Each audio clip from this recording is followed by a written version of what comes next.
zašto, ali to se prosto podrazumeva.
Nešto što ćemo pamtiti za ceo život i samo olimpijadu, samo zbog Milice Magić za sada.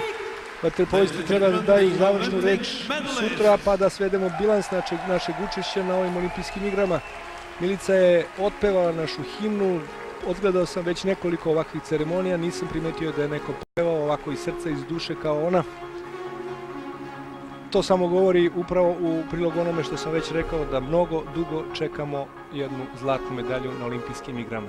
Važne su i svetske i evropske u svakom slučaju, ali olimpijske igre su jednom u 4 godine i ovde se sakupi ceo svet. O tome se jedino i radi i fokusira ceo ostali svet dok traju olimpijske igre, sve staje, čekaju se medalje. Sutra u poslijepodnevnim satima vaterpolisti igraju za bronzu. Rekao sam, bit će vremena da sve saberemo što treba da saberemo. Zadovoljni i prezadovoljni čekamo kraj olimpijskih igara.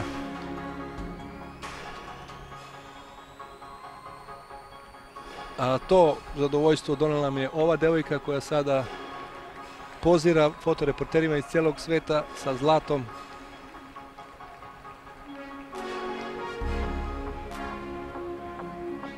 Koje nadamo se, to treba između ostalog i da povuku hiljade mladih da uđu u ovaj ili bilo koji drugi sport, a to je i najznačajnije što jedne olimpijske igre donose, a to je okretati mlade prema sportu, ali na jedan iskren i pošten način.